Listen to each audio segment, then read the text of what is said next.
This is Carl from Who Are These Podcasts? And you're listening to my man Screw on the Dame Taft Movie Show.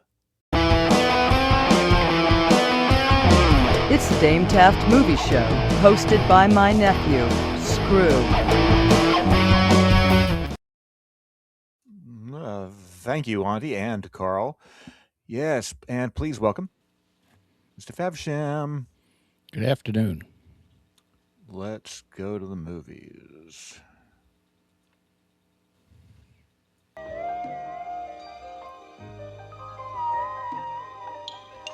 From 1974, Warner Brothers Pictures.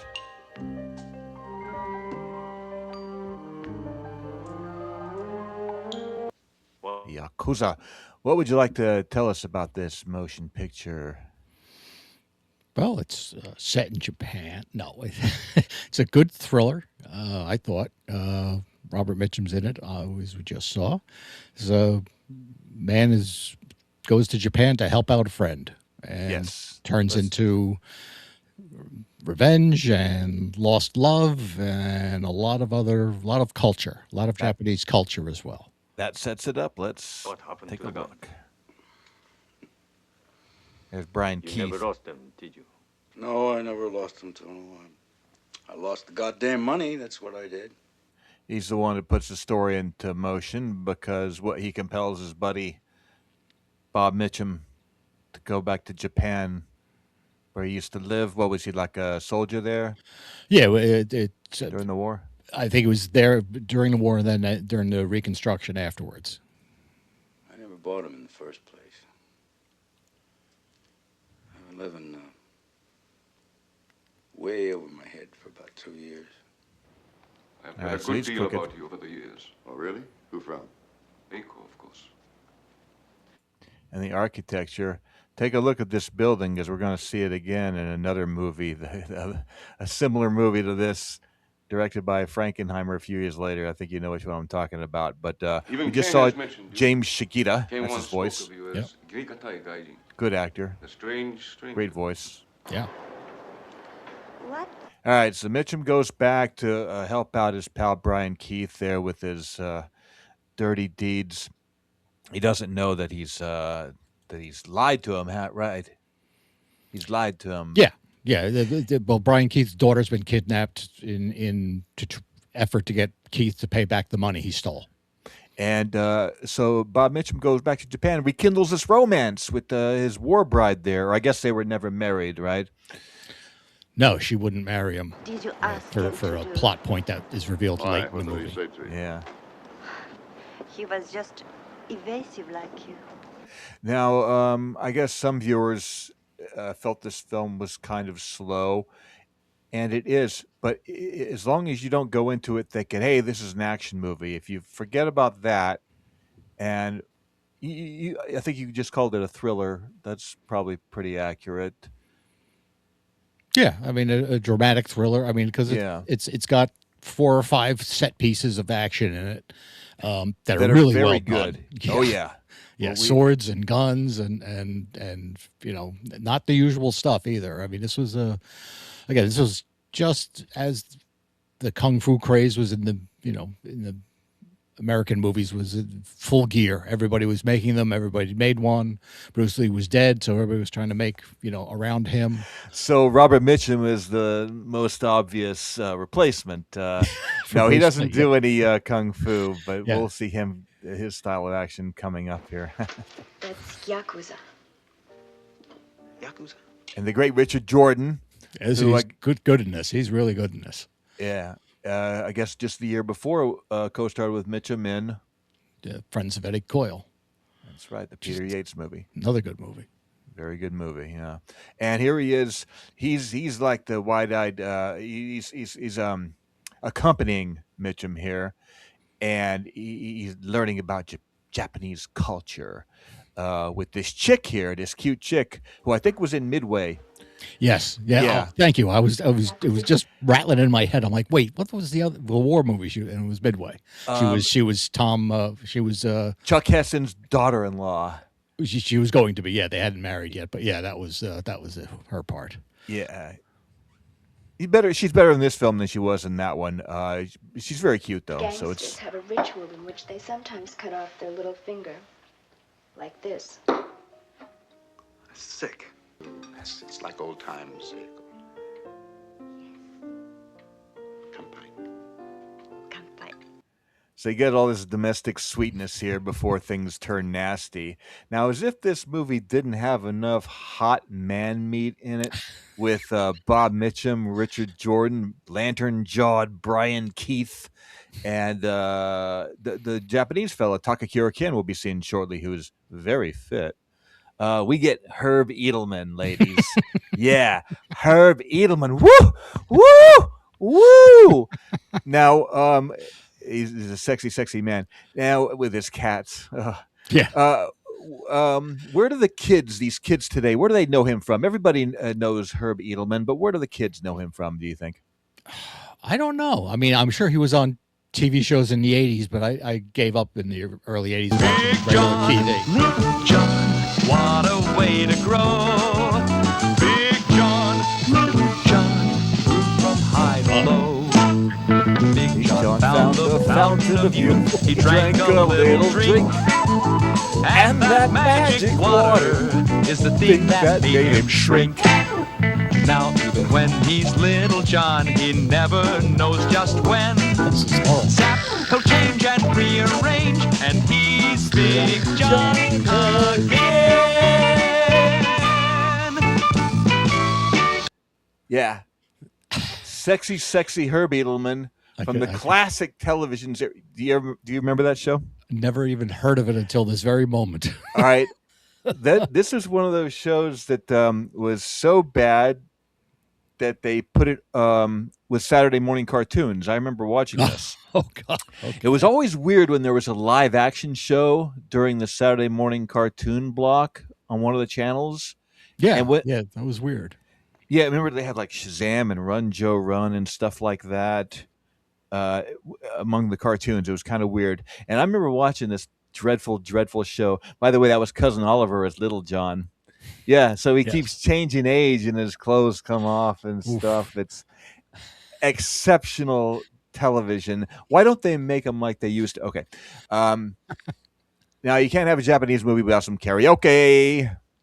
That's right. Oh, my darling, oh, my darling, oh, my darling Clementine, you are lost Darwin. and gone forever.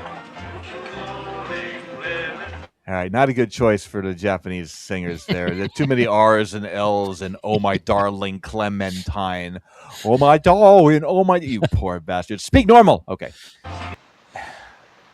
Oh, this is a cool scene. When an American cracks up, he opens up the window and shoots up a bunch of strangers.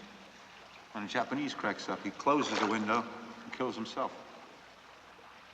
Everything's in reverse, isn't it? Did we mention how beautiful this movie is? It's gorgeous. It's a beautifully photographed movie.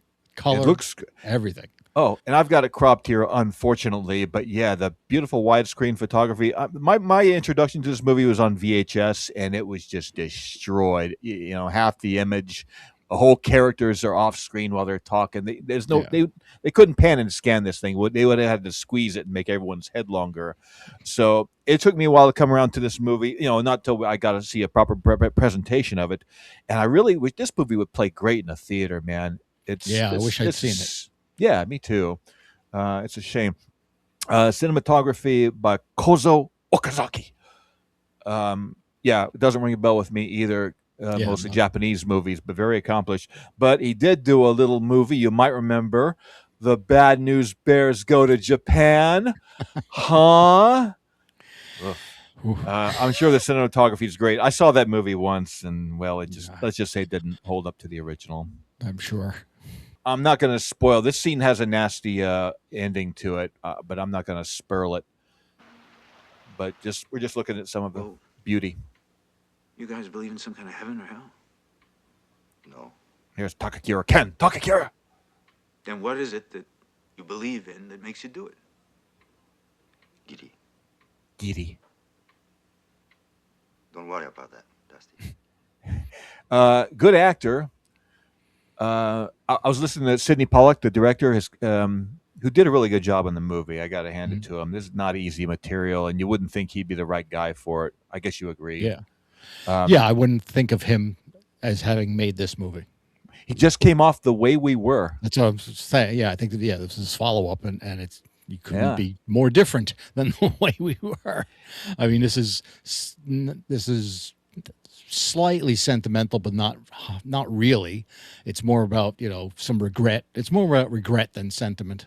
The stuff that goes on with Mitchum and his past in the movie, but it's got it's got a great character. This guy's great. I mean, this character's terrific, and his sense of honor and duty and everything. It's when all is revealed, it's like, okay, we've visited another culture here, and it's not condescending. It's exactly what it is. Plus, he kicks ass in the action scenes, and we'll see some snippets of that coming up here. I was listening to Sidney Pollack's commentary on the disc here, and he says something appropriate about this actor, that he has kind of a tragic quality to him, and he does convey that through his eyes there. Yeah. So really nice quality. I think he's terrific. But I like James Shigeta.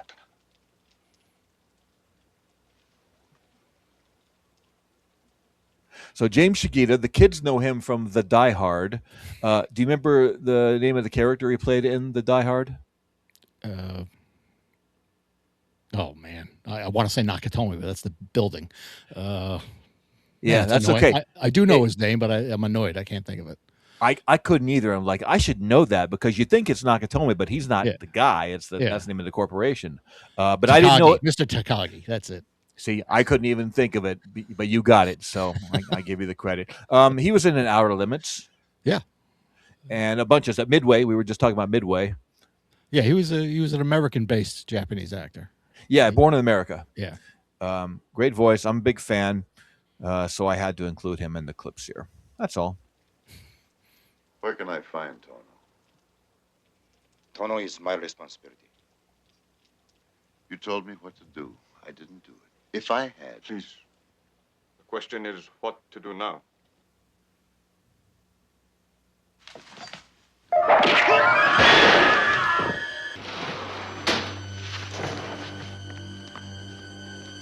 Tono!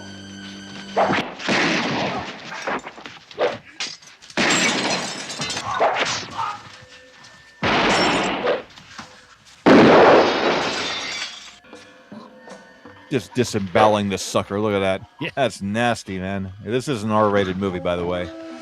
And Pollack talked about it was still censored. Censors still had a tough time with dismembered hands and whatnot. Yeah. But it's still pretty nasty. I can't say enough good things about this film. Yeah, me neither. Okay, continue with your thoughts. I got some trivia about this movie. What was interesting is story by Leonard Schrader, screenplay by his brother Paul Schrader and Robert Town, who didn't do anything really acclaimed. Either guy. Whoa. Oh, you're being sarcastic. That's funny. Yeah, I've had a little humor from Mr. Faversham there. Oh, you got me. Yeah, pretty impressive. I remember when I was back in VHS days, all of a sudden the whole world opened up for movies that you couldn't see. If it wasn't playing on television and you were there to catch it on time, or at a revival theater, and they had movie books like the Leonard Maltin books, so you could go look up movies and like, wow, here's a movie written by Paul Schrader, the taxi driver, hardcore guy, the Raging Bull guy. Oh, with swords and Japanese mafia, it sounds killer. And again, my initial viewing of it was like, this is too slow for me. But you mature and you appreciate, like you said, those excellent action sequences. They're only a small part of the movie, but they're very well staged, very satisfying. Don't let me talk all over you. Go ahead if you have anything to say. I got other stuff here. Well, I thought it was interesting with the Schrader's involvement that 15 years later or so, they made that movie Mishima. Yeah, have you seen that? Yeah. It's what is it? It's a bio of a real guy. Mishima, I believe, is he a poet or an artist? Yeah, he was a poet. Okay, but he was giving. I mean, he committed ritual suicide. He's Okay. famous for having done that at one point in his life. And the movie's basically a bio of him, but it's not, cradle to grave bio. It's think of it, it's not that kind of movie.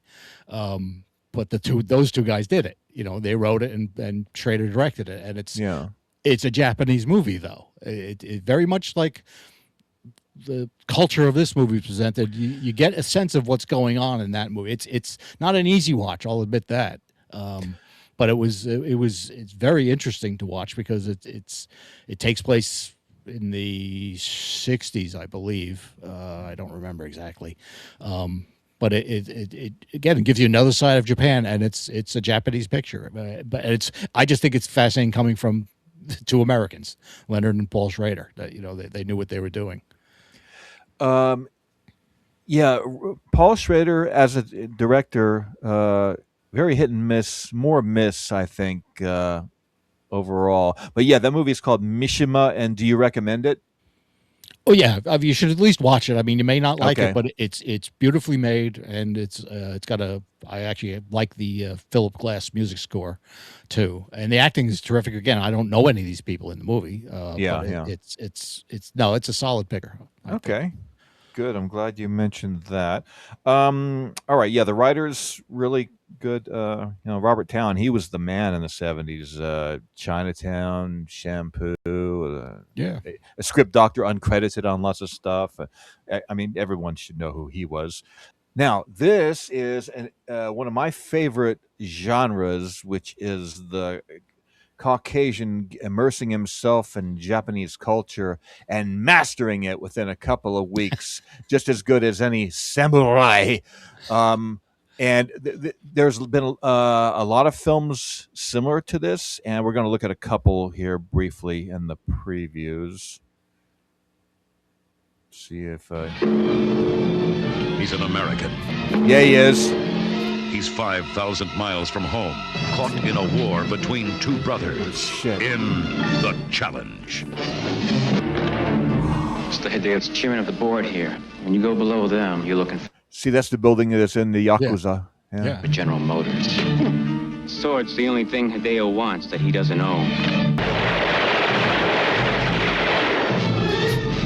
In Japan, a duel is called ketto. Only one can survive. The Challenge. The Challenge. Great. Good preview. Back before previews started to suck. I love this movie. It's one of Frankenheimer's drunken movies. Is that correct? Yeah, it's from that era. Yeah, 82. Yeah. Scotty Glenn with an unfortunate Dorothy Hamill type haircut, but we'll let it go. Right before he did The Right Stuff, and he's young and in shape. Yeah, so you enjoy it like I do, right? I haven't seen it in a long time, but I remember enjoying this one a lot. I've got it on the shelf, don't you? No, I don't. Oh, yay! I got one over you. You've been shaming me with your collection there. It bugs me. So, okay. A script by John Sayles, which has got his style of humor in it that keeps it engaging. Anyway, let's look at another one. Yeah, so it has some similarities, and I think a couple of cast members, maybe not. 1982. Now from 1995.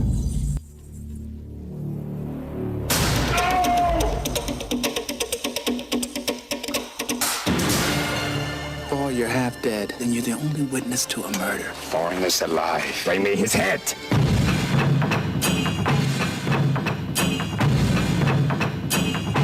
Some fool is helping him. He's a descendant of a great samurai family. Only I can save you. It's between him and me.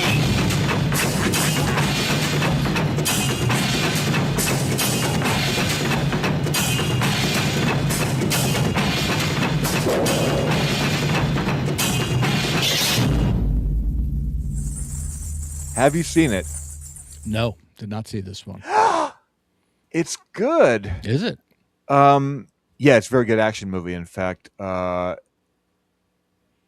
written and directed by the writer of Pretty Woman and Under Siege. Oh yes, I saw credit there, J.F. Lawton. J.F. Lawton. I liked Under Siege, so yeah, I should check that one out.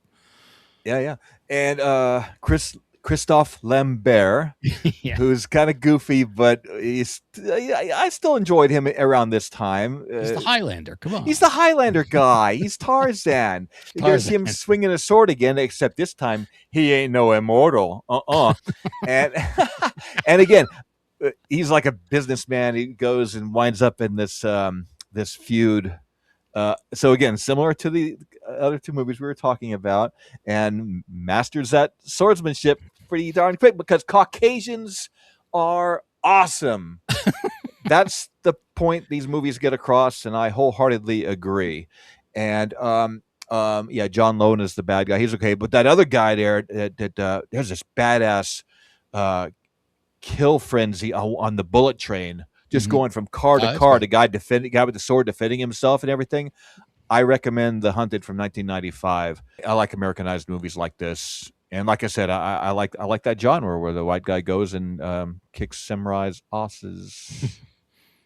Now, there's other films like this. Black Rain. Yeah.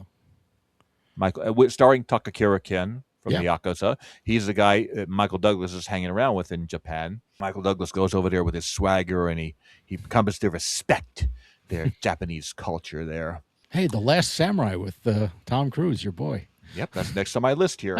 I like that movie. Actually, I did too. I make fun of it, but I liked it. But I think, for some reason, I think people think he's supposed to be playing a Japanese guy, and they make fun of him. I'm like, no, didn't you at least look at the movie and figure out what he's doing over there? You know, it's American Civil War veteran that goes over there, and he's a drunk and everything. That movie, I enjoy it more with every viewing. Kill Bill, of course. Yeah. Again, you got the Caucasian going over. Rising Sun. Wesley Snipes, right? Yeah. Yeah. Connery, he's immersed in Japanese culture in that one. I read the book, the Michael Crichton book. That was a good book. Mm-hmm. They changed the identity of the killer in the movie. It starts off really good. It's promising. I always want it to be a little bit better, but it kind of fizzles out. Yeah, I don't remember that being particularly memorable.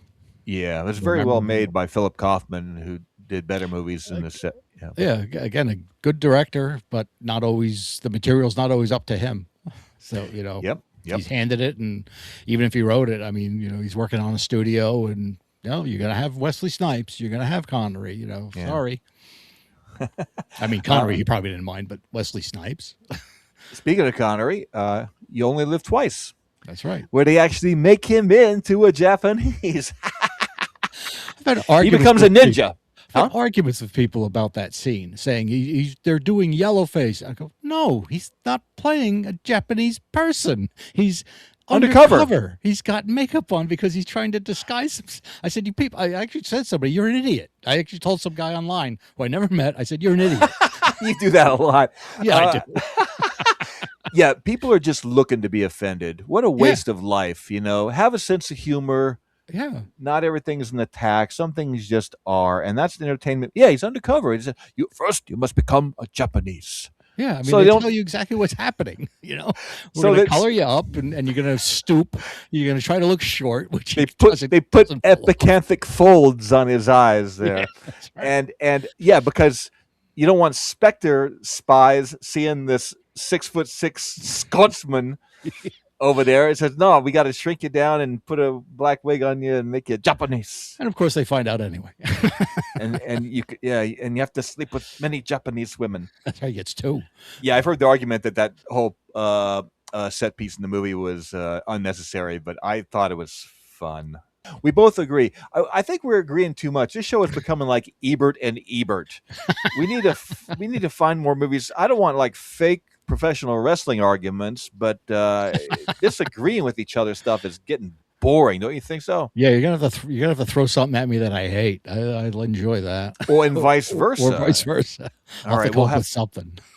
We'll have to look into that. Okay. That'll do it for now. Farewell and adieu, you fair Spanish lady. It's the Dame Taft Movie Show, hosted by my nephew, Screw.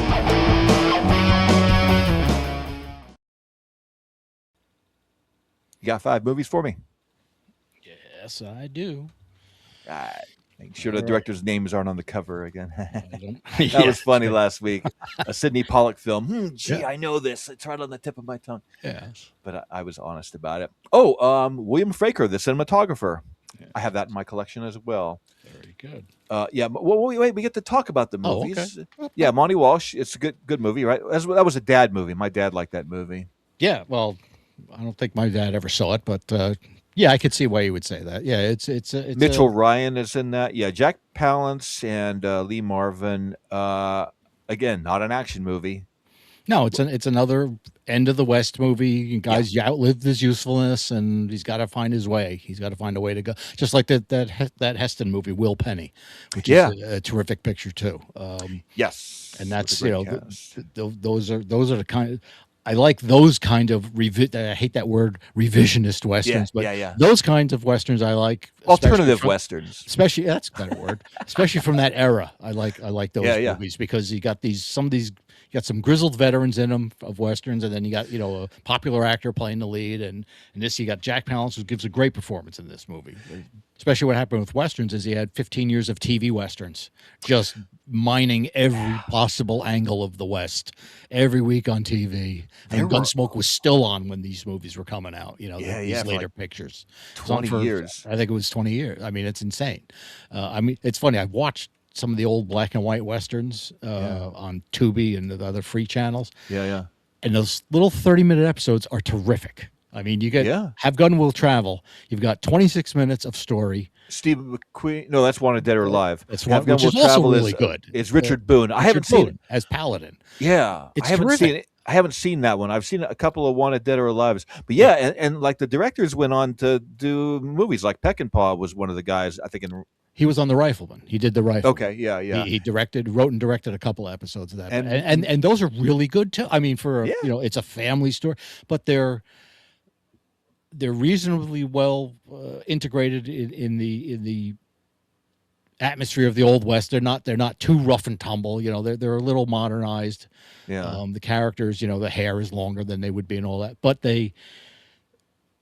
Especially in Have Gun Will Travel, because it's an anthology solo show. He goes around and every story's different. There's tiny connections every once in a while, nothing you need to know about. But there's a big morality streak going through that because he's not a bounty hunter. He's he's not really a hired gun. He's a hired Paladin one. Paladin, Have Gun Will Travel. Okay. Have Gun Will Travel. He's really like a hired troubleshooter. You hire him to handle a problem. He's almost like the Equalizer. You hire him to handle a problem. He rides into a place and he figures out what the problem is, and he gets down with a couple of girls. And he starts with them in San Francisco. He lives in a hotel, in luxury in a hotel, because he's rich. Because he charges a lot of money to do what he does. So he lives in a hotel with luxury. Almost every episode starts with him in the lobby with the hotel with a beautiful girl, and they're having dinner, and then the manservant comes in, hands him a telegram, and it's to go do something, and that's the story starts. You got to watch them. I think they're on either Pluto or Tubi. You sold me. I need to see a few just to get a taste of it. Like you said, there were so many of those westerns, too many to count. Okay, what's the next movie? The Reavers. Oh, Steve McQueen. Not Martin Ritt. Don't tell me. Oh, Mark Rydell. Very good. Oh, MR, same thing. Yes, you got that one. Oh, I'm good. Yes, I think good. I think I saw it once on Turner Classic Movies or something. It was okay. I guess it wasn't successful at the box office. No, people didn't want to see McQueen in a straight kind of part like that. It's a family. It's a sort of a family picture. Yeah, it's about a family. It's not really. There's not much happens in it. Very episodic. Yeah. It's good though. It's well made, and he's good. I like McQueen. Okay, yeah, yay for me. All right, what else you got? Oh, I have that. John Huston. That's a good movie. Yeah, it's it's bleak, man. Yes. But good performances, good atmosphere. Stockton, California. What a depressing place. I couldn't imagine living there. Oh man, yeah. Fat City, directed by John Huston, around 1972, I guess, or about. Jeff Bridges. People should see that movie. Yeah, 72. If you like really depressing, well-made movies. Good job by Huston. Some of his later movies is like, the direction wasn't that impressive, but that one's no complaints. What else? Oh, 7% Solution. I like that movie very much. That Herbert Ross? Correct. Correctamundo. Oh, whose name is going to come up on a future episode here. Yes. Did Nick Meyer write that or co-write it or adapt it? It's from his book, and I believe he adapted it for the screen. Yes, he wrote it based on his novel. Nick Meyer. Nick Meyer, who later wrote and directed Time After Time, which teamed up Jack the Ripper and H.G. Wells. This movie teams up Sherlock Holmes and Sigmund Freud. Sigmund Freud, that's right. Yeah. It's what I like about that one is it's got one of the best screen Watsons in it because he's not a buffoon. Oh, Duvall. Yeah. And he's great. I mean, again, he's the guy. He's one of the few Americans who pulls off a British accent. Completely believable. You don't understated, an understated performance. Yeah. And Nicole Williamson, a very good Sherlock Holmes. Now that you mention it, because he's very animated. Yeah, he's mad. Well, this is the cocaine movie. That's a 7%. You know, he's the perfect Holmes for that movie, for that script, because he's very wiry. You know, he's wired up. And it's got a good mystery in it. You know, Laurence Olivier as Moriarty. It's got a good mystery. You know, again, it's not canonical, as they say. It has nothing to do with Doyle, but it's a great Holmes, pastiche. I got to watch that again. That withdrawal sequence in the movie scared me as a kid, man. Yeah. Yeah, I think I saw that on TV first, and yeah, you're right. I saw it in the theater when it came. Yeah, I didn't see that. Okay, what do you got? One more? What do you got? One more. This one might be a ringer. Oh, shit. That's from the 60s, right? No, 1972.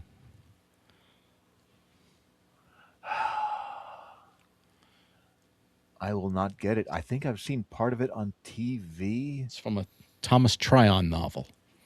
That doesn't ring a bell either. Oh, he was an actor. Isn't that a kid who disposes of another kid?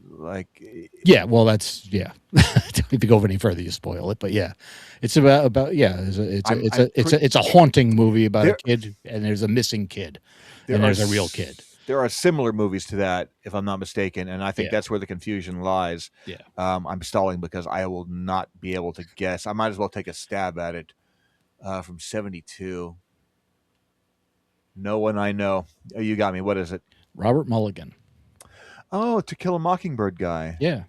Interesting. All right.